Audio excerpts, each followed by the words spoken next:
नमस्कार, मी अभिजित करंडे. मुंबई तकमध्ये आपल्या सर्वांचं स्वागत आहे. गेले 2-3 दिवस महाराष्ट्रामध्ये विशाळगडाचा मुद्दा तापतो आहे. अचानकपणे विशाळगडाच्या अतिक्रमण हटाव मोहिमेसाठी छत्रपती संभाजीराजे आणि काही हिंदुत्ववादी संघटना आक्रमक झाल्या.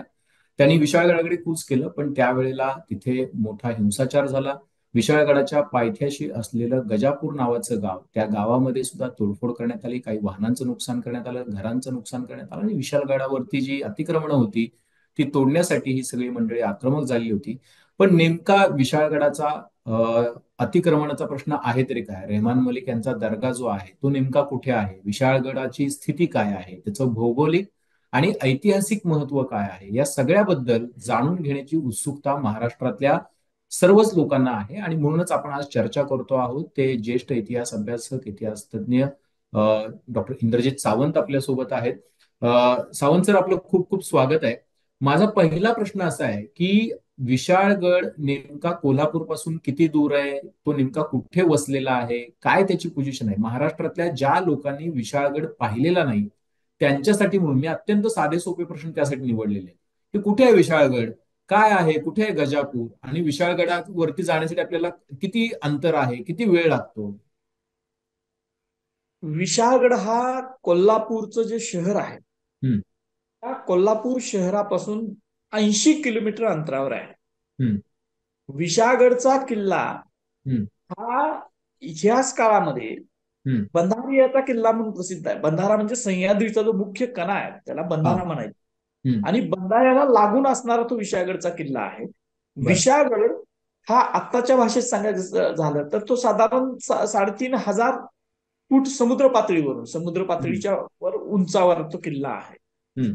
आणि, या किल्ल्याचं भौगोलिक स्थान हम्म. हे आता आपल्याला हे जो आपला रत्नागिरी जिल्हा आहे, हम्म. रत्नागिरी आणि कोल्हापूर जिल्ह्याच्या बरोबर बॉर्डरला आहे. हम्म. सीमाच संपते. कोल्हापूर हम्म. जिल्ह्याची सीमा विशाळगड संपला की रत्नागिरी जिल्ह्याची सीमा चालू होते आत्ताच्या ह्याच्यात. बर. आणि शिवकाळामध्ये हम्म. विशाळगड हा मराठ्यांचा स्ट्रॉंगहोल्ड होता. बर. विशाळगडच्या किल्ल्याचा प्राचीन इतिहास आहे. विशाळगडला खूप प्राचीन इतिहास आहे. हम्म. आणि त्या इतिहासामध्ये त्या ठिकाणी शिलाहार राजांनी भोजानं तिथं स्वतःच स्ट्रॉंगहोल्ड तयार केला होता. हम्म. त्यानंतर तो किल्ला यादवांच्या काही काळी ताब्यात गेलेला आहे. हम्म. त्याच्यानंतर तो बहमनींच्या ताब्यात गेला. हम्म. त्यानंतर आदिलशाहीच्या ताब्यात गेला. हम्म. आणि अफजल खानाचा वध शिवाजी महाराजांनी प्रतापगडाच्या पायथ्याला केल्यानंतर हम्म.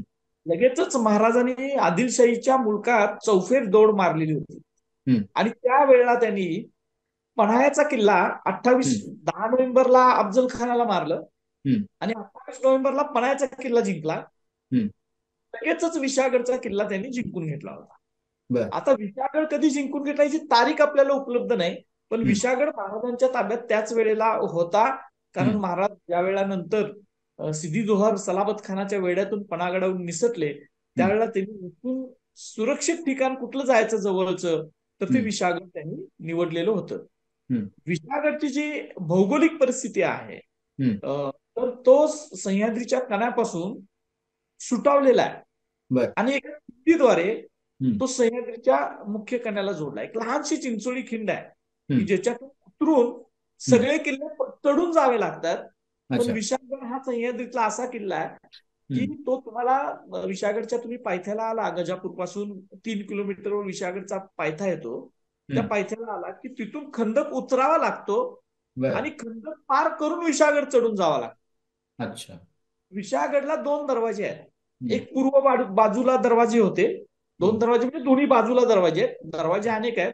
दोन्ही बाजूला दरवाजे आहेत. पूर्व बाजूकडे दरवाजे होते हम्म. आणि पश्चिम बाजूकडे दरवाजे होते. हम्म. दोन्ही बाजूची जी परिस्थिती आहे विशाळगडची ती हम्म. तशीच आहे की हम्म. दोन्ही बाजूला खंदकातून उतरून मगच विशाळगड चढाई करावी लागते. अशा अच्छा. पद्धतीची भौगोलिक रचना असणारा किल्ला हम्म. महाराष्ट्रामध्ये दुसरा कोणताही नाही. आणि मी. म्हणूनच हम्म. विशाळगड हा एक बलकुबुलीच्या वेळेला, हम्म. अडचणीच्या वेळेला निर्वाणीचं आश्रयस्थान म्हणून हम्म. मराठ्यांनी वापरलेला आहे. मला हे सुद्धा विचारायचं आहे की विशाळगडावरूनच तारा राणींनी सुद्धा खूप काळ मोठा लढा उभारला, असा एक इतिहास आहे. तो इतिहास नेमका काय आहे? नेमकी ती सुद्धा एक बाजू खरं तर प्रेक्षकांना माहिती नाहीये. म्हणून मी हा प्रश्न विचारतो आणि मग मी आपल्या मूळ प्रश्नांकडे येणार आहे की मग तिथं काय होतं काय नाही तिथे. विशाळगड हा छत्रपती शिवाजी महाराजांनी जिंकल्यानंतर हम्म, 1659 पासून हम्म, ते 1702 पर्यंत हा हम्म, मराठ्यांच्या ताब्यात असलेला किल्ला आहे. हम्म, रायगड सुद्धा आपल्याला माहित आहे 1690 म्हणजे राजधानीचा किल्ला सुद्धा मोगलांच्या ताब्यात गेलेला होता. हम्म. पण विशाळगडचा किल्ला मात्र मोगलांच्या ताब्यात गेलेला नव्हता. आणि बरं. ज्या वेळेला संभाजी महाराजांची क्रूर निर्घुण हत्या औरंगजेबानं केली, हम्म, त्यानंतर राजाराम महाराज हे हम्म, छत्रपतींच्या गादीवर त्यांचं मंचकारोहण झालं हम्म, आणि ते रायगडावरून निसटले. हम्म, रायगडवरून राजाराम महाराज निसटले आणि त्यांना जिंजीला जायचं होतं. म्हणून हम्म, ते प्रतापगडला आले, प्रतापगडून ते पन्हाळ्याला आले हम्म, आणि तिथून ते जिंजीला गेले. हम्म, आणि त्यावेळेला सुद्धा सगळीकडं मोगलांच्या फौजा पसरलेल्या असल्यामुळं खूप अडचणीचा प्रवास राजाराम महाराजांना जिंजीपर्यंतचा करावा लागला. पण हम्म, राजाराम महाराजांच्या ज्या महाराणी होत्या, ज्या पत्नी हम्म, होत्या, हम्म, त्यातल्या प्रथम पत्नी ज्या जानकीबाई साहेब त्या रायगडलाच राहिलेल्या होत्या, प्रतापराव गुजरांच्या कन्या. हम्म, त्यामुळं ताराबाई साहेब, राजसबाई साहेब आणि अंबिका साहेब बाई साहेब हम्म, अशा तीन दुसऱ्या पत्नी होत्या. त्या हम्म, पत्नी त्यातल्या महाराणी ताराबाईंनी विशाळगड हा आपल्या राहण्याचं सुरक्षित ठिकाण म्हणून निवडला. आणि बरं. त्यानंतर त्या 6 महिन्यामध्ये परत त्या सुद्धा जिंजीला गेल्या. हम्म, आणि मग राजाराम महाराज परत, हा सगळा धावता इतिहास मी तुम्हाला सांगतो. हम्म, हम्म, त्या त्या राजाराम महाराज जिंजीवरून कारभार हम्म, पाहत होते स्वराज्याचा. आणि विशाळगड हा त्यावेळेला राजाराम महाराज जरी जिंजीत असले तरी मराठ्यांचं स्वराज्य इतोदा होतं. हम्म, त्यावेळेला रामचंद्रपंत अमात्य, हम्म, परशुराम प्रतिनिधी, हम्म, परशुराम पंत प्रतिनिधी, इकडं संताजी घोरपडे, हम्म, धनाजी जाधव, शंकराजी हम्म, नारायण सिंह, अशा अनेक सेनापतींची परत रांगच्या रांग आहे की जी स्वराज्य इथं सांभाळत होते. आणि हम्म, त्यांची राजधानी कुठली असेल हम्म, आपली परत, कारण रायगड पडलेला होता, पन्हाळा हम्म, हातात नव्हता. तर विशाळगड ही त्यावेळेला एक प्रकारे मराठ्यांच्या राजधानीचा किल्ला होता. हम्म, आणि त्या विशाळगडावरून स्वराज्य संरक्षणाच्या हालचाली ह्या सगळ्या विशाळगडावरून व्हायच्या. हम्म, ज्या वेळेला राजाराम महाराज परत जिंजीवरून निसटले, हम्म, राज्यात आले हम्म, आणि सिंहगडावर त्यांचा निधन झालं 1700 मध्ये. हम्म, त्यावेळेला पुन्हा एकदा औरंगजेबनं मराठ्यांची किल्ले घेण्याची मोहीम सुरू केली. आणि हम्म, त्याला लक्षात आलं की आपण इतकी वर्ष मराठ्यांशी झुंजतोय, हम्म, म्हणजे शिवाजी महाराजांनी स्वराज्य निर्मिती केल्यापासूनचा तो लढा आहे हम्म, अखंड. आणि खासा औरंगजेब तर 1681ला स्वराज्यात आलेला होता. हो. 81 पासून 1700 पर्यंत आपण इतका लढा देतोय, म्हणजे 20 वर्षाचा, 19 वर्षाचं स्वतः येऊन आपण इथं लढतोय, तरी मराठ्यांचं राज्य आपल्याला जिंकलं जात नाही. मग हम्म, त्याच्या असं लक्षात आलं की मराठ्यांचं मूळ जे आहे ते हम्म, सगळं किल्ल्यांमध्ये आहे. म्हणजे हम्म, फिसाची जड जी म्हणतात ते औरंगजेबाचे शब्द आहेत की ती हम्म, किल्ल्यांमध्ये आहे. आणि हम्म, तो गड्डा तो आपण उपडून काढला पाहिजे. म्हणून औरंगजेबानं राजाराम महाराजांच्या निधनाच्या दरम्यान हम्म, मराठ्यांचे किल्ले घेण्याची एक मोहीम स्वतः सुरू केली. हम्म. म्हणजे खासा औरंगजेब यायचा आणि किल्ल्याखाली वेढा देऊन बसायचा. बरं. त्यावेळेला महाराणी ताराबाईंनी हम्म, प्रतापगड, रांगणा आणि विशाळगड हे हम्म, तीन जे बंधारियाचे किल्ले होते, जे प्रमुख किल्ले होते, जे संरक्षणाच्या दृष्टीने महत्वाचे होते आणि खूप हम्म, इंटिरियरला होते, सह्याद्रीच्या एकदम आत जंगल पार करून, सह्याद्री सगळा पर्वत पार करून घाट माथ्यावरनं तिकडे यावं लागायचं. हम्म, दुर्गम घनदाट झाडीमधले हे किल्ले त्यांनी निवडलेले होते. आणि हम्म. त्यामध्ये विशाळगडच्या किल्ल्याला त्यांनी आपल्या राजधानीचा एक प्रकारे दर्जा दिलेला होता. आणि अच्छा. विशाळगडावर राहूनच सगळा कारभार महाराणी ताराबाई करत होत्या, औरंगजेबासंग हम्म, लढत होत्या. हम्म, ही गोष्ट औरंगजेबाच्या लक्षात आल्यानंतर त्यानं 1701 मध्ये हम्म, पहिल्यांदा पन्हाळगडचा किल्ला स्वतः वेढा घालून जिंकून घेतला. हम्म, आणि 1702 मध्ये मग तो विशाळगडचा किल्ल्याला वेढा द्यायला आतल्या बाजूला आला. कधीच हम्म, इतक्या आत औरंगजेब आलेला नव्हता. हम्म, सह्याद्रीच्या बाहेरच्या टप्प्यातच, म्हणजे पूर्व बाजूची सह्याद्रीची जी बाजू होती त्याच हम्म. ठिकाणी रायगडला होता औरंगजेब नाही गेला, कारण ते एकदम सह्याद्रीच्या कोरमध्ये येते. हो. प्रतापगडला औरंगजेब, पण विशाळगड जिंकणं त्याची मजबुरी असल्यामुळं आणि हम्म, कुठल्याही सरदाराला, त्याच्या सैनिकाला, म्हणजे जुल्फिकार खान असेल, बेदार बख्ता असेल किंवा आणि कोण असेल, त्याला ते हम्म, विशाळगड जिंकता येत नसल्यामुळं औरंगजेब खासा विशाळगड जिंकण्यासाठी आला. हम्म. आणि औरंगजेबानं 6 महिने विशाळगडाला वेढा दिलेला आहे. बापरे. आणि 6 महिने विशाळगड झुंजलाय. हम्म, हम्म, आणि ताराबाईने एक रणनीती तयार केली होती, महाराणी ताराबाईंनी, की ज्याच्यामध्ये औरंगजेब जर किल्ल्याला बिलगला तर त्याला बिलगू द्यायचा, वेढा चालवायचा. पावसाळ्याच्या तोंडावर किल्ल्यावरच्या किल्लेदारानं औरंगजेबाकडे किंवा जी काही महत्वाची व्यक्ती त्या किल्ल्यावर असेल त्यांनी औरंगजेबाच्या सरदारांकडून भली मोठी रक्कम किल्ला तुमच्या सुपूर्द करतो म्हणून घ्यायची आणि किल्ला मोगलांना सुपूर्द करायचा. तसं औरंगजेबानं मराठ्यांचे अनेक किल्ले पैसे देऊन घेतले, पण ते पैसे सगळे खजिन्यात जमा व्हायचे स्वराज्याच्या. म्हणजे ही पॉलिसी होती, रणनीती होती. विशाळगडाला औरंगजेबानं 2 लाख रुपये त्यावेळेला दिलेले आहेत. विशाळगडात सगळ्यात जास्त मोठी रक्कम औरंगजेबानं कशाला मोजली असेल तर त्यावेळीचे 2 लाख रुपये हे औरंगजेबाने विशाळगड आम्हाला ताब्यात द्या म्हणून त्यांनी मोजले. आणि 6 जून 1702 या दिवशी औरंगजेबाला मराठ्यांनी विशाळगड ताब्यात दिला. अच्छा. आणि त्यानंतर लगेचच 3 दिवसामध्ये औरंगजेबानं विशाळगडापासूनचा परतीचा प्रवास सुरू केला. तो परतीचा प्रवास हा त्याला सगळ्यात जास्त औरंगजेबाच्या आयुष्यात कुठली महाग मोहीम त्याला पडली असेल, सगळ्यात जास्त मनुष्यहानी कुठल्या मोहिमेत झाली असेल तर ह्या विशाळगडाच्या मोहिमेत झाली. 10 जून पासून औरंगजेबानं प्रवास चालू केला.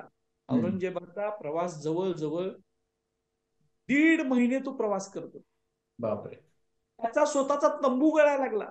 म्हणजे आम्ही इतिहासकार असं म्हणतोय की मराठ्यांच्या पेक्षा सह्याद्रीतल्या पावसानं, सह्याद्रीतल्या नद्यांनी आणि सह्याद्रीतल्या जंगलानं औरंगजेबाचा जेवढा पराभव केला तेवढा सैनिकांनी केलेला नाही. इतका मोठा पराभव त्यानं औरंगजेबानं त्या सह्यात हाल हाल हाल मोगल सैन्याचं प्रचंड हाल झालं. ते इतकं ते हाल जे झालं ना ते मराठ्यांच्या सुद्धा लक्षात होतं आणि औरंगजेबाच्या सैन्याच्या सुद्धा लक्षात होतं की एक गोष्ट आहे की 1732 हा आपला पहिला बाजीराव जो होता तो जंजिरेकर सिद्ध्याविरुद्ध मोहीम काढलेली होती सातारला शाहू महाराज तिथं गेलेला होता. तर तिथं रसद त्याला मिळायला जरासं वेळ झाला तर त्यानं शाहू महाराजांना पत्रात लिहिलंय त्यावेळी पाचशाची जैसी हगवण झाली तैसी आमची होईल. म्हणजे त्यावेळेला 30 वर्षानंतर सुद्धा ही गोष्ट लक्षात राहिलेली होती मराठ्यांच्या की काय औरंगजेबाचं तिथं हाल झालं. आणि तो जो प्रवास आहे औरंगजेबाचा त्याच्यामध्ये त्याचं जवळजवळ तो 1.5 लाख सैन्य, 1.5-1.25 लाखाचं सैन्य घेऊन तो विशाळगडला बिलगलेला होता. त्याचं 70-80 हजारचं सैन्य या सह्याद्रीच्या पावसानं, ओढ्यांनी, नाल्यांनी, चिखलानं वाहून नेलं. बापरे. सैनिकांना खायला अन्न मिळालं नाही, उपासमारीमुळे लोक मेले. त्या प्रचंड सह्याद्रीचा महापूर पावसामध्ये तुम्हाला माहिती आहे लहान लहान नद्या ज्या दिसतात ते प्रचंड त्याला प्रवाह तयार होतो त्याच्यातून वाहून गेलं, संपत्ती वाहून गेली. खासा औरंगजेबला, तर औरंगजेब त्यावेळेला सगळ्यात शक्तिशाली सम्राट बादशाह होता, खासा औरंगजेबला गळक्या तंबूमध्ये राहावं लागलं. असं कितीतरी दिवस त्याला घेतलं. आणि असा हा रोमहर्षक विशाळगड आहे. आणि महाराणी ताराबाईंनी तो किल्ला आपलं परत नंतर औरंगजेब गेल्यानंतर परत 1707 जिंकून घेतला. त्यावेळेपासून विशाळगडावर मराठ्यांचंच राज्य स्थापित झाले. मी हे सगळी ऐतिहासिक बाबी यासाठी लोकांना कळाव्यात म्हणून मी हे प्रश्न विचारले आहेत सावंत सरांना. आणि लक्षात येईल की विशाळगडाची रचना, भौगोलिक ऐतिहासिक रचना किती अवघड, किती कठीण, किती आव्हानात्मक किल्ला आहे हा. आणि ज्या किल्ल्यावरती आता सगळा हा वाद चालू आहे त्याचा नेमकी पार्श्वभूमी काय हे समजून घ्यायचं होतं. पण आता मूळ प्रश्नाकडे येऊया सावंत सर, की ज्या मलिक रेहमानची कबर त्या विशाळगडावरती आहे ती कधीपासून आहे आणि हा जो वाद, तिथली जी अतिक्रमण आहेत नेमकी किती बांधकामं वरती आहेत, किती अतिक्रमणं आहेत, ती कधी तयार झाली, कधीपासून ह्या सगळा प्रवास अतिक्रमणांचा चालू झालाय आणि ती हटवण्यासाठीची मोहीम कधीपासून चालू झालेली आहे, नेमकं काय हा प्रश्न काय अतिक्रमणांचा. बेसिकली मलिक रेहमान होता कोण की ज्याची कबर देत आहे. म्हणजे गेले 8-10 दिवस झाला हा वाद चालू आहे पण कुणालाही सांगता येत नाही की मलिक रेहमान कोण होता, त्याची कबर तिथे का बांधली होती, कुणी बांधली होती, महाराजांच्या काळात होती की नव्हती, काय त्याचा इतिहास आहे. मलिक रेहान बाबा असं त्याचं नाव आहे. मलिक म्हणजे सेनापती. म्हणजे तो त्याचा ज्या अर्थी त्याच्या नावापुढं मलिक हा हे लागलेला आहे, बिरुदावली लागले, त्या अर्थी तो योद्धा आहे, सेनापती आहे. आता हा मलिक रेहानचा दर्गा त्या कधीपासून आला तर याविषयीचे आपल्याला खूप जुने संदर्भ प्राप्त होत नाहीयेत, मिळत नाहीयेत. पण कोल्हापूर गॅझेटमध्ये ग्रॅहम रिपोर्टच्या आधारावर तो दर्गा खूप जुना होता असं लिहिलेला आहे. आणि तो जुना का होता तर तिथं दर्ग्यावर एक 2 शिलालेख आहे. बर. शिलालेखांच्या चुकीच्या भाषांतरामुळं ग्रॅहमनं तशा पद्धतीनं तो दर्गा इसवी सन 1000 वर्षापूर्वीपासून आहे असं मानलं होतं. खरं तर 1000 वर्षापूर्वी इकडं मुस्लिम इन्व्हेडर्स आलेलेच नव्हते, त्यामुळं प्रश्नच नव्हता. आणि विशाळगडचा प्राचीन इतिहास जर बघितला तर विशाळगड हा 1771 सॉरी 1400 इसवी सन 1471 मध्ये बहमनींचा सेनापती महमद गवाननं जिंकून घेतलाय. बर. त्या अगोदर विशाळगडावर पूर्णपणे ही मराठा सत्ताधीशांची राजवट होती. त्याच्या अगोदर सुद्धा मलिक उत्तुजारचं एक मोठं एक घनघोर रणसंग्राम, जो मराठ्यांची पहिली गनिमी काव्याची लढाई आपण म्हणून समजतो, तो विशाळगडाच्या पायथ्याला शंकरराव म्हणून विशाळगडाचा अधिपती होता. त्याचं नाव कोण शिर्के सांगतं, कोण मोरे सांगतं. तर या शंकरराव मोरे शिर्केनं तो लढलेला आहे, तो जिंकलेला आहे. आणि त्याला जिंकण्यासाठी महमद गवाननं स्वतः खासा स्वारी काढलेली होती. आणि त्याने सुद्धा त्यावेळेला वर्षभराचा वेढा घालून मग तो किल्ला जिंकला. आणि त्यानंतर मग पहिल्यांदा मुस्लिम सत्ताधीशांचे त्याच्यावर स्थापन झालं, कंट्रोल स्थापन झालं. मग काही लोक असं म्हणतात, म्हणजे हा सगळा तर्क आहे. हा तर्क कुठपर्यंत जातो तो तुम्हाला सांगतो. काही लोक असं म्हणतात की मलिक रेहान जो आहे तो महमद गवाननं ज्यावेळेला किल्ला जिंकला त्यानंतर पहिली किल्लेदारी ही त्या मलिक रेहानला दिली. आणि मग त्या किल्लेदाराचं ज्यानंतर त्याचं निधन झालं आणि मग त्याची कबर तयार झाली आणि मग तो नंतर लोकांना पावायला लागला असं काही लोक म्हणतात. पण ही गोष्ट फक्त त्या शिलालेखांच्या आधारावर की ज्याचं चुकीचं भाषांतर केलं त्या शिलालेखांचं, त्याचं सटीक भाषांतर नंतर करून घेण्यात आलं. त्या भाषांतरामध्ये असं लक्षात आलं की ते शिलालेख मलिक रेहानच्या दर्ग्याबद्दलचे नाहीत. ते शिलालेख दौलत बुरुजाबद्दलचे आहेत. म्हणजे ते दौलत नावाचा बुरुज खरं तर पन्हाळ्याला आहे, आपल्याला माहिती आहे. मग तिथून त्यानं प्रवास त्या शिलालेखाने केला की दौलत बुरुजा विशाळगडला सुद्धा बुरुज आहेत, अनेक बुरुज आहेत. विशाळगडच्या सुद्धा एखाद्या बुरुजाचं नाव दौलत बुरुज होतं आणि त्याच्यावरती ते 2 शिलालेख तिथं लावलेले आहेत. त्यामुळं ते शिलालेखाच्या आधारावर जे मलिक रेहानच्या दर्ग्याचं प्राचीनत्व सांगतात ते काय आपल्याला इतिहास लेखनशास्त्राच्या आधारावर मान्य करता येत नाही. आता मलिक रेहानचा दर्गा कधीपासून होता याचा एक संदर्भ मोगल दरबारची बातमीपत्र जे आहेत, अखबारात ज्याला आपण अखबार दरबार मोहल्ला असं ते आहे, ती मोगल दरबारची बातमीपत्र इतिहासकार सेतू माधवराव पगडींनी त्याचं भाषांतर केलंय आणि ती 3 खंडामध्ये महाराष्ट्र शासनाच्या साहित्य सांस्कृतिक मंडळाने प्रकाशित केले. आज सुद्धा ती इंटरनेटला उपलब्ध आहे. औरंगजेब ज्या वेळेला विशाळगडावर आलेला होता त्यावेळेला त्यानं 6 मेला किल्ला मराठ्यांनी त्याच्या ताब्यात दिला. औरंगजेबानं त्या किल्ल्याचं नाव बदललं आणि सक्करलना असं नाव ठेवलं, म्हणजे दैवी विजय. आणि 8 मेला औरंगजेब हा किल्ल्यावर गेलाय. आणि त्या किल्ल्यावर गेल्यानंतर त्यानं त्यावेळेला मलिक रेहान बाबाच्या दर्ग्यावर जी काही इबादत वगैरे त्यांच्यात करतात ती केली. आणि त्याच्या शेजारी एक खपरेल मशीद असा त्या बातमीपत्रातला उल्लेख आहे. त्या खपरेल मशिदीमध्ये तो नमाज पडला आणि गडाच्या पायथ्याला आला आणि लगेच दुसऱ्या दिवशीपासून त्यानं प्रवास परतीचा सुरू केला.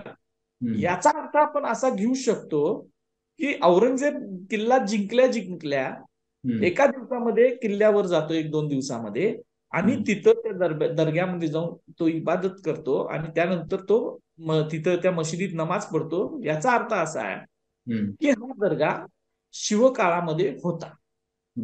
नाहीतर औरंगजेब एका दिवसात काय औरंगजेब बांधणार नाही ना दर्गा तिथं जाऊन, बरोबर, किंवा ती मशीद तो लगेच जाऊन बांधणार नाही ना, तो त्याच्या अगोदर होता. आणि 1659 ते 1702 या कालावधीमध्ये त्या किल्ल्यावर छत्रपतींचं अधिराज्य होतं.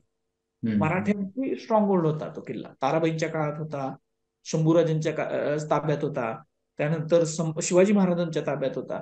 मग असा आपण सुसंगत तर्क करू शकतो की मराठ्यांनी त्या दर्ग्याला कोणतीही हानी पोचवलेली नव्हती. कारण हा तर्क आहे, कारण नाहीतर औरंगजेब तिथे जाऊन लगेच नमाज पडू शकला नसता. दर्ग्याचा सगळ्यात जुना उल्लेख माझ्या माहितीप्रमाणे हा 1702चा आहे. आणि तो तारखेचा आणि तो फुल त्याला कागदपत्री एव्हिडन्स आहे.